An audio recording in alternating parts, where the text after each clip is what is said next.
Welcome to the Deep Dive. Today, we're really getting into the nuts and bolts of your retirement savings. Yeah, we're looking at how to turn that pension pot from, just a safety net into something much more powerful. Exactly. Like an engine, really. An engine for income, for comfort, for, well, long-term security. And we've got a huge stack of material here. We're covering everything from the big picture, sort of global investment strategies, right down to some very specific UK tax details that often get missed. That's the plan. A dual mission today. First, nail down those fundamental strategies, simple, cost-effective, globally relevant. And second, tackle something really specific but potentially massive for our UK listeners, finding potentially thousands in forgotten tax refunds. And guiding us through this is your perspective, drawing on, 15 years inside investment banking? That's right, 2001 to 2016. And if there's one thing I saw again and again, it's that simplicity usually wins. Complexity often just means more fees for someone else. Right, cutting through the noise. That's what we aim for.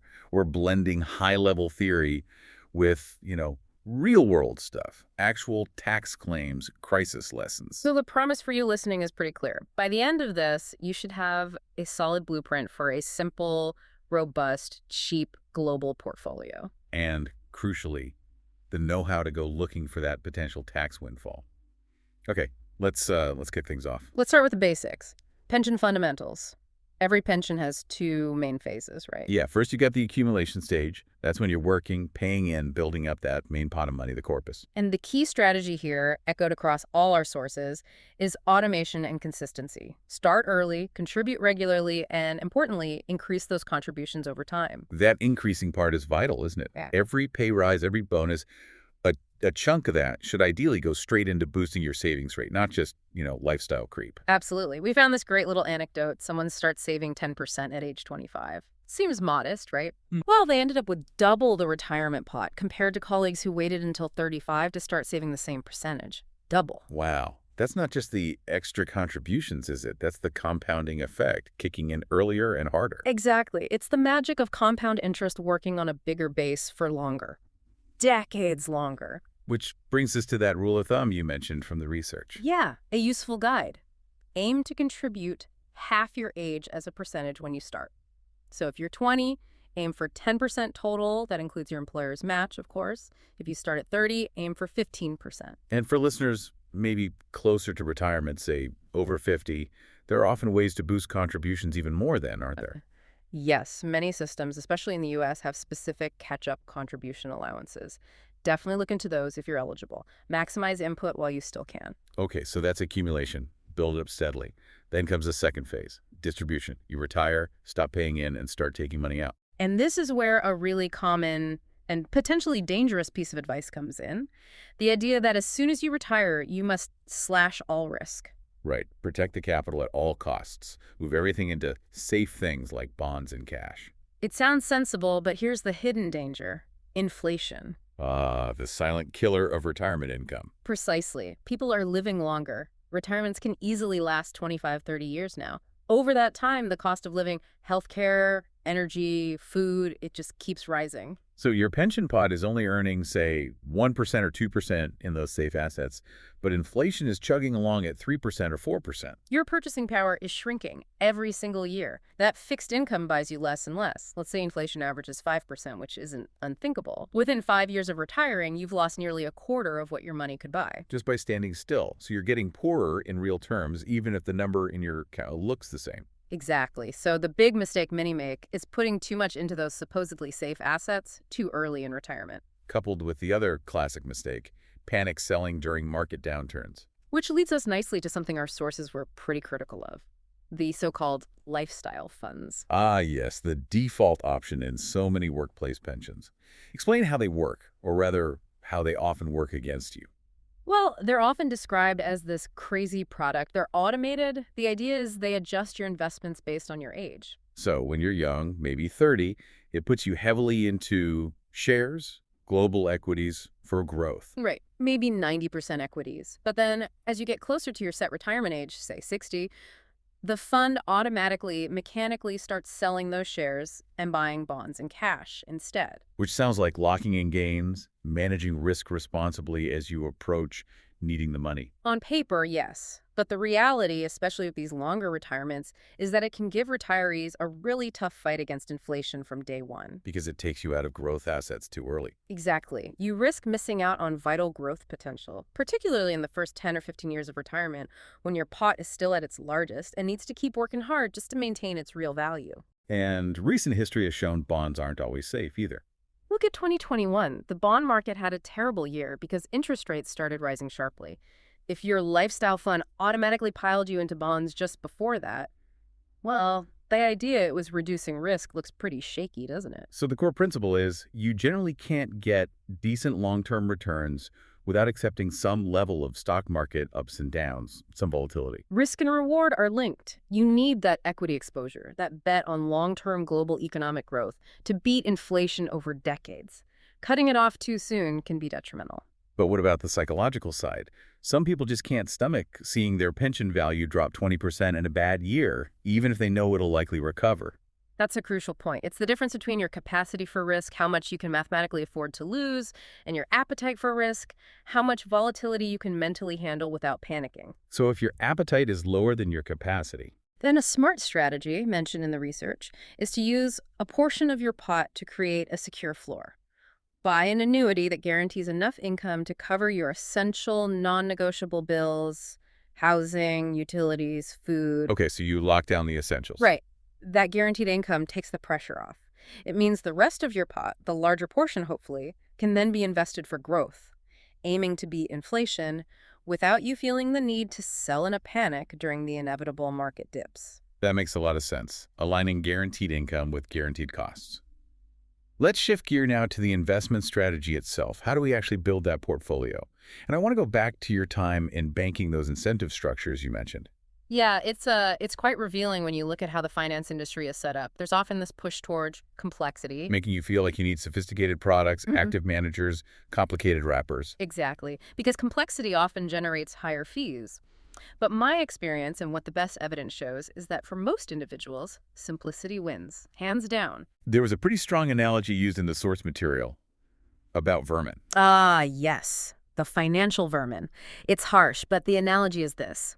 Think of your capital as seeds you plant and the investment return as the crop that grows. Okay.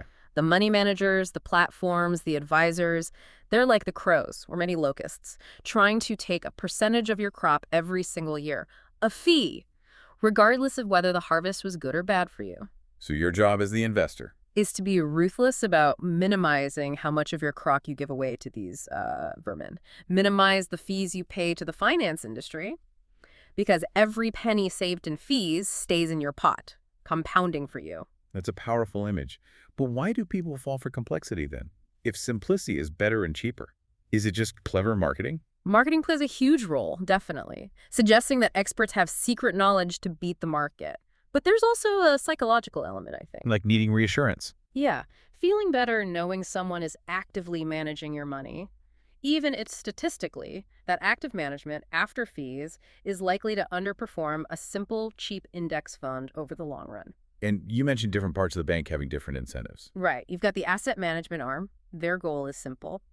Gather assets. They charge a percentage fee on the money they manage. The more assets, the more fees. They want to keep your money. Okay, that's one incentive. Then you've got the flow business, the traders, the market makers, the brokerage side. They make money from transaction volume, the number of trades, and the bid-ask spread, that tiny difference between buying and selling prices. So their incentive is for you to trade frequently. Precisely. They thrive on activity, which means when a bank or platform puts out a best buy list or top trading ideas, It might not just be helpful advice. it might be, but there's an inherent conflict of interest, isn't there? Their incentive is to get you trading. Your incentive as a long-term investor is often to buy and hold, to not trade frequently. The most profitable client for the flow desk is often the worst performing investor. That really reframes how you should look at those recommended fund lists. So if complexity and trading often serve the industry more than the investor, what's the simple alternative? It's beautifully simple, actually. The two-fund portfolio. Just two funds. Yeah. For the vast majority of people, yes. It's incredibly effective and dirt cheap. You just need two buckets. Okay, bucket number one. The growth bucket.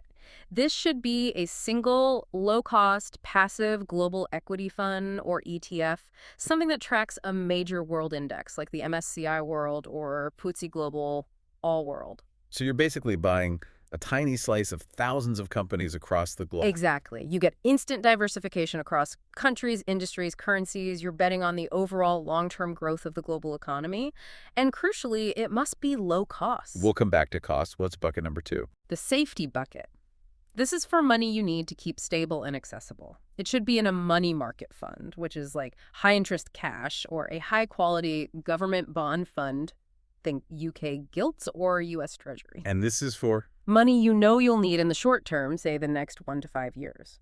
Or it could be that income floor part of your retirement pot we talked about, the bit covering essential bills. It's the non-volatile capital. Growth and safety. Seems straightforward.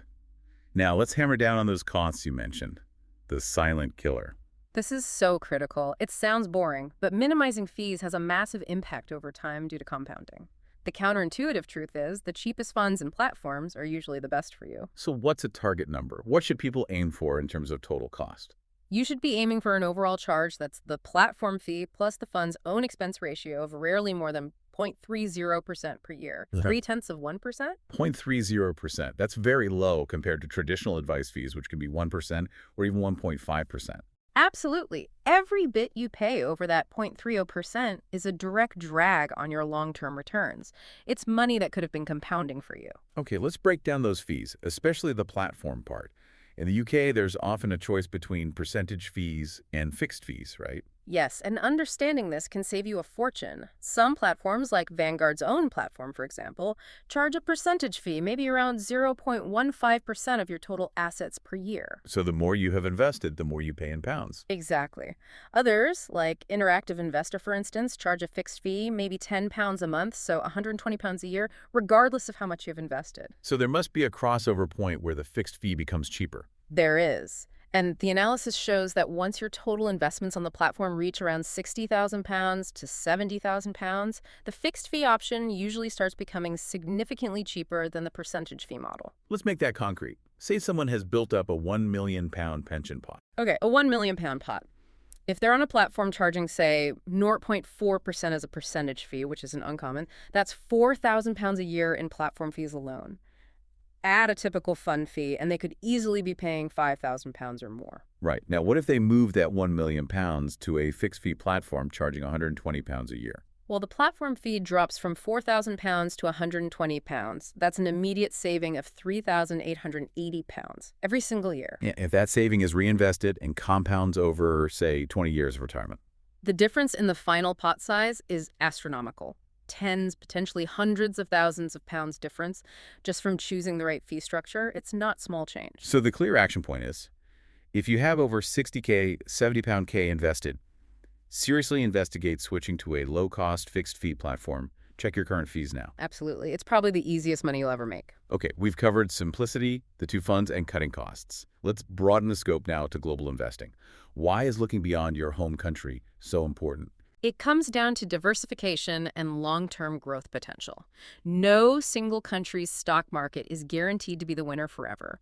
History shows leadership rotates. Like how the U.S. market has outperformed the UK's FTSE 100 significantly over the last decade or so. Exactly. If you were only invested in the UK, you'd have missed out on substantial global growth. Diversifying globally protects you from specific domestic risks, political shocks, economic downturns in just one country. It smooths out the ride. And the easiest way for most people to get this global exposure is through Those low-cost international or global mutual funds and ETFs we talked about for the growth bucket, they do the diversification for you instantly. You mentioned international and global. Just remind us of the difference there. Sure, a global fund can invest literally anywhere, including your home country. An international fund specifically excludes your home country. So for a UK investor, an international fund would buy shares everywhere except the UK. Which might be better if you already have a lot of UK exposure through property or your job. Potentially, yes. It offers pure diversification away from your domestic economy. And again, within these, you generally want the passive index tracking versions, not the expensive active ones where a manager tries, and usually fails after fees, to beat the market. Cheap, passive, global, or international, that's the core. What about investors who want to go a bit further, maybe be a bit more hands-on than just the one global fund? There are other routes, sure. You can invest directly in individual foreign stocks or bonds, though that takes more research and potentially higher dealing costs. And things like ADRs for U.S. investors. Right. American Depositary Receipts, Yeah. ADRs. These let U.S. investors buy shares in foreign companies like, say, Toyota or Shell directly on U.S. stock exchanges, which simplifies things. You can also get global exposure through international real estate investment trusts or REITs. And for UK folks looking at moving pensions or having more control, Well, if you're moving abroad permanently, you might look into QROPS qualifying recognized overseas pension schemes for transferring your UK pension. But for more investment choice within the UK, the main tool is a SIPP, a self-invested personal pension. and a SIPP basically lets you hold almost anything within your pension wrapper. Pretty much. It gives you the freedom to choose from a vast range of investments, individual stocks, bonds, thousands of funds and ETFs from around the world, rather than being stuck with the limited default options in many workplace schemes. It's the DIY investor's main pension vehicle. Okay, so global is key. But investing globally, especially in equities, means taking on risk. You use the phrase harvesting risk premium. Unpack that for us. Right. Investing isn't magic. It's about getting paid for taking calculated risks. The risk-free rate is what you'd get lending to a very safe entity, like the UK government via gilts or the US via treasuries. It's considered baseline safe. Okay, baseline return, minimal risk. Now, equity stocks are much riskier. Their value can drop significantly and quickly. Because you're taking on that extra uncertainty, that volatility, you expect to be compensated with a higher average return over the long term. That extra return above the risk-free rate is the risk premium. And you harvest it by. By sticking it out, by enduring the downturns, staying invested, and betting that over the long haul, the growth of businesses will reward you for tolerating that short-term pain. Patience is how you harvest it. And understanding what drives the markets helps manage that psychological journey. Oh. You mentioned the financial plumbing. 3 big macro factors. Yeah, at a high level, most asset prices are influenced by the interplay of 3 key variables: GDP growth, interest rates, and inflation. How do they interact? Give us an example. Okay, so strong GDP growth is generally good for company profits, so it tends to support stock prices. But if growth leads to higher inflation, central banks might raise interest rates to cool things down. And higher interest rates. Make borrowing more expensive, which can slow growth. Crucially, higher rates also make future profits worth less. In today's money, it's a discounting effect. This particularly hits growth stocks, like tech companies, whose big profits are expected far in the future. What about things like gold? How do rates affect that? High interest rates are generally bad for assets that don't produce an income, like gold or other commodities. Gold doesn't pay you anything just for holding it. It's a wasting asset in that sense. So if you can get a safe 5% return from government bonds, the opportunity cost of holding zero-yield gold becomes very high. People sell gold to buy bonds. That's the plumbing at work. Understanding that interplay helps make sense of market moves. Now, bringing risk management down to the personal level, the crucial factor is time horizon, isn't it?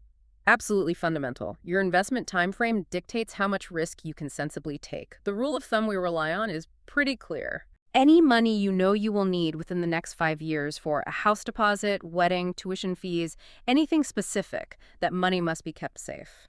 High interest savings, money market funds, short-term government bonds. It cannot be exposed to potential market falls.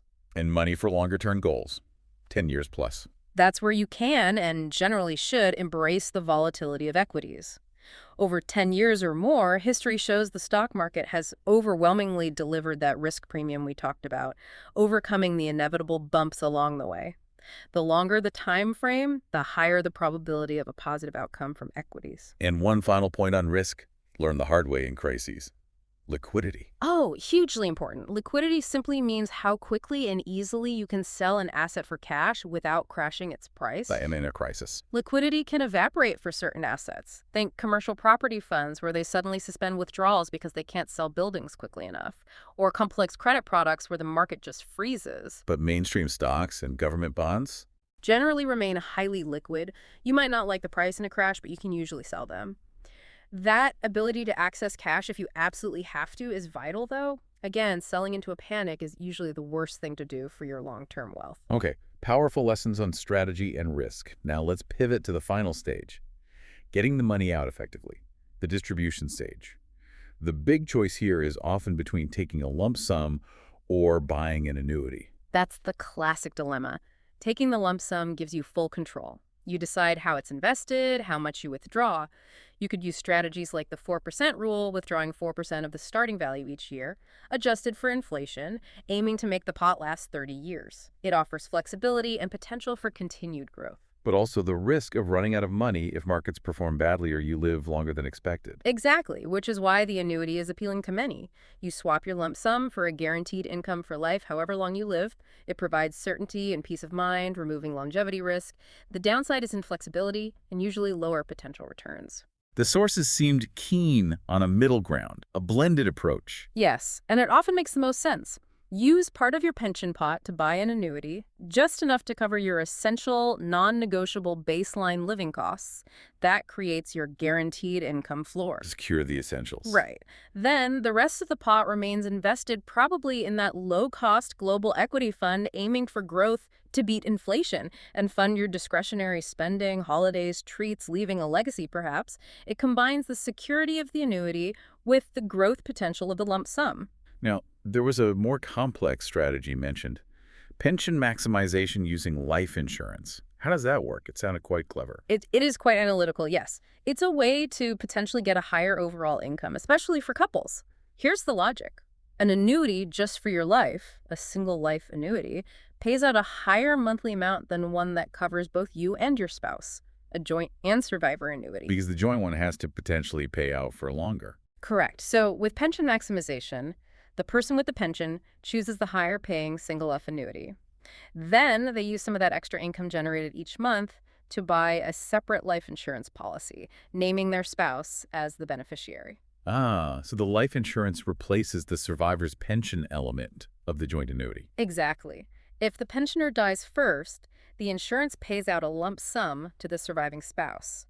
If you crunch the numbers carefully, the higher annuity income minus the insurance premium versus the lower joint annuity income, sometimes the pension max strategy comes out ahead, providing more income while living and still protecting the survivor. It's definitely one to explore carefully with numbers, maybe get advice on.